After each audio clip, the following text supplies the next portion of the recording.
how to turn on or turn off share profile card and picture in context on the Samsung Galaxy S25 series. First, tap on the home button to return back to the home screen. Now from the home screen, swipe up to go into the apps screen. In here, tap on the contacts app. Next, I'm going to go back to the main contacts screen here. Then tap on the more button. From the pop-up, tap on settings. Now in context settings, tap on profile card and picture. From here, we go down and tap on share profile card and picture.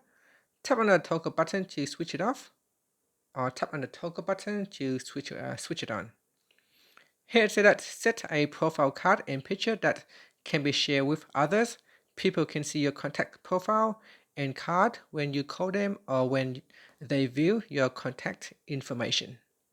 And that's it. So this is what it looks like when you turn it on.